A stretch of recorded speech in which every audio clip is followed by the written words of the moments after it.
다이나, 우리나라가 언제 가장 비가 많이 오는지 알아? 당연하지. 여름이잖아. 근데 그렇게 당연한 걸 왜 물어? 내가 우연히 우리나라 강수량이 표시된 지도를 봤는데 세계 평균보다 비가 많이 내리더라고. 그래서 언제 이렇게 많이 내리는지 살펴봤더니 여름이더라. 그래서 너도 알고 있나 물어봤지. 하하, 근데 넌 역시 잘 알고 있었네. 그럼 너 우리나라의 비가 여름에 많이 온다는 특징 말고 다른 건 안 찾아봤어? 다른 거? 여름에 비가 많이 온다는 것 정도만 알면 됐지. 뭘 또 알아야 해? 우리나라에 살면서 우리나라를 제대로 모르면 안 되지. 그럼 오늘은 우리나라 강수량의 특징에 대해 공부해보자. 오호, 나를 공부시키려는 큰 그림이었구나. 크앙 망했네. 네, 하준이의 사소한 호기심에서 시작하여 오늘은 우리나라 강수량에 대해 학습하게 되었네요. 그럼 교과서 42쪽을 보겠습니다. 우리나라 연평균 강수량이 나타난 지도인데요. 여러분은 강수량의 의미를 알고 있나요? 물론이죠. 강수량은 일정한 장소에 일정 기간 내린 눈이나 비와 같은 물의 양을 의미하잖아요. 궁금해서 이미 다 찾아봤어요. 공부를 하고자 하는 열정이 정말 훌륭하네요. 그럼 우리나라 강수량은 계절이나 지역에 따라 어떤 특징이 있는지 예상해서 말할 수도 있을까요? 선생님, 제가 여름에 강수량이 많다는 것도 공부했는데 설마 그걸 모르겠어요? 당연히 계절에 따라, 그리고 지역에 따라서도 강수량이 다르겠죠. 그렇지 않나요? 네, 너무나 당연한 것을 물어본 선생님이 잘못한 것 같네요. 그럼 42쪽 그림을 다시 봐주세요. 강수량을 나타낸 지도의 범례를 보면 강수량이 색깔로 구분이 되어 있죠. 네, 파란색이 진할수록 강수량이 많은 곳이에요. 네, 맞습니다. 그럼 지도에서 연평균 강수량이 1400mm 이상인 지역은 어디가 있나요? 강릉, 서귀포, 남해안 등입니다. 그럼 연평균 강수량이 1000mm 미만인 지역은 어디가 있나요? 중강진을 포함한 북쪽 지역입니다. 네, 그렇습니다. 그럼 북쪽과 남쪽 중에서 강수량이 더 많은 쪽은 어디인가요? 남쪽의 강수량이 훨씬 많아요. 네, 그럼 강릉, 서귀포 등의 해안 지역과 청주, 대구 등의 내륙 지역 중에서 강수량이 더 많은 지역은 또 어디인가요?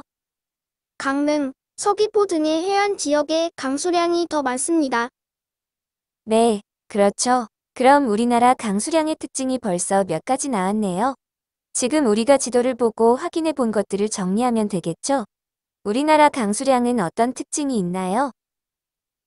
아, 그러니까 우리나라는 북쪽보다는 남쪽이, 그리고 내륙 지역보다는 해안 지역의 강수량이 더 높다는 거죠?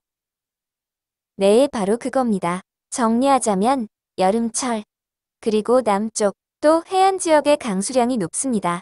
아주 간단하죠? 그럼 이어서 43쪽, 지역별 강수량 그래프를 보도록 할까요? 그래프의 가로축과 세로축은 각각 무엇을 나타내고 있나요? 가로축은 월, 세로축은 강수량을 나타내며 단위는 밀리미터입니다.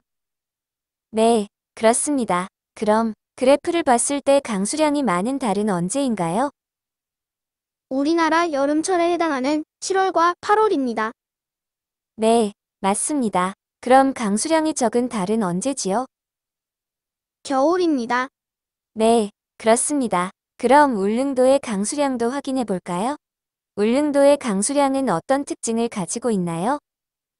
다른 지역에 비해 1년 내내 강수량이 고르게 나타납니다. 네, 그럼 울릉도의 겨울은 어떨지도 알 수 있을까요?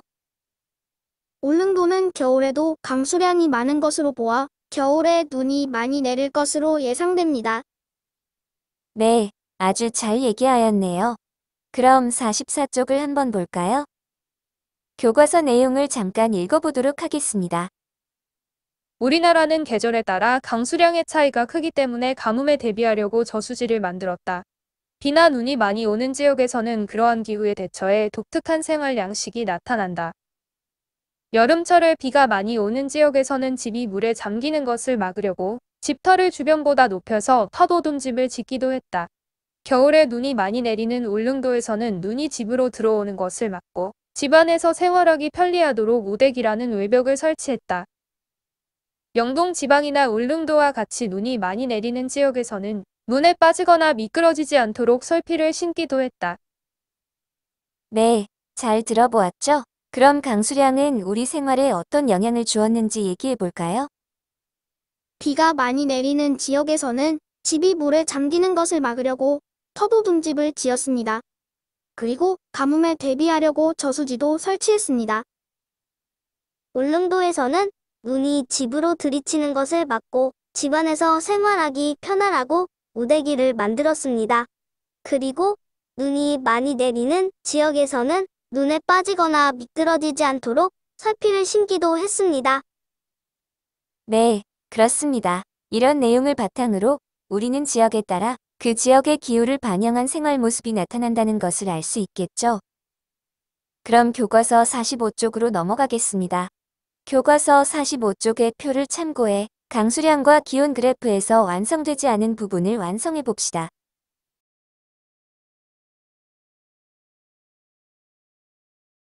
다 완성하였지요? 그럼 서울과 서귀포 중 1월에 더 따뜻한 지역은 어디인가요? 서귀포입니다. 그럼 서울과 서귀포 중 연중 기온 변화가 더 적은 곳은 어느 지역일까요? 연중 기온 변화가 더 적은 곳도 서귀포입니다. 서울과 서귀포의 월별 강수량을 비교해보면 1월에는 서귀포의 강수량이 더 높고 7월에는 서울이 더 높게 나타나고 있습니다. 그리고 아까 얘기했듯이 서귀포 지역이 연평균 기온 변화가 더 적다고 했는데요. 그럼 이런 현상은 왜 나타나는 걸까요? 서귀포는 해안 지역에 위치하기 때문에 서울보다 연평균 강수량이 많습니다. 또한 서귀포는 서울보다 남쪽에 있어 여름에 더 덥고 겨울에 더 따뜻합니다. 네, 그렇습니다. 그럼 이제까지 학습했던 우리나라 강수량의 특징을 다시 한번 정리해 볼까요? 우리나라는 주로 여름철인 7에서 8월에 강수가 집중되며 남쪽 지역과 해안 지역의 강수량이 더 많습니다. 울릉도의 경우 다른 지역보다 겨울에 강수량이 많습니다. 따라서 울릉도의 겨울은 눈이 많다는 것을 알 수 있습니다. 네, 아주 잘 정리하였네요. 그럼 교과서 46쪽을 보도록 하겠습니다. 여러분은 텔레비전에서 기상캐스터가 일기예보를 하는 모습을 본 적이 있나요? 기상캐스터는 주로 어떤 정보를 전해주나요? 하루의 날씨와 주간 날씨를 알려주어 사람들이 날씨 변화에 대비할 수 있도록 해줍니다. 네, 그렇죠. 그럼 지난번에 배웠던 날씨와 기후의 차이가 뭐였는지 혹시 기억하고 있나요? 네, 날씨는 짧은 기간의 대기 상태이고 기후는 오랜 기간 한 지역에 나타나는 평균적인 대기 상태입니다. 네, 잘 기억하고 있네요. 그럼 우리나라의 기후를 간단하게 설명하자면 뭐라고 할 수 있을까요? 우리나라는 여름에 덥고 습한 바람이 불어와 기온이 대체로 높고 비가 많이 오며 겨울은 차고 건조한 바람이 불어와 춥고 눈이 내립니다. 네, 잘 발표하였습니다. 그럼 교과서 46쪽을 보며 활동을 해볼까요? 우리나라 기후의 특징을 생각해 겨울철 일기예보 대본을 완성하는 활동입니다. 여러분이 기상캐스터가 되어 일기예보를 해봅시다. 단, 교과서에 나와 있는 시나리오는 여러분이 적절히 고쳐서 만들어 보는 것을 권장합니다.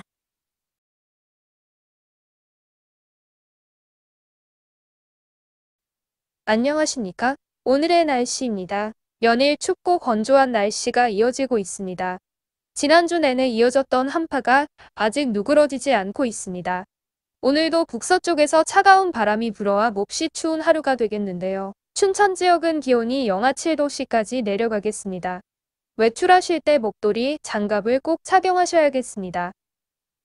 반면 강릉 지역은 동해와 태백 산맥의 영향으로 다른 지역보다 기온이 높아 비교적 따뜻한 날씨를 보이겠습니다.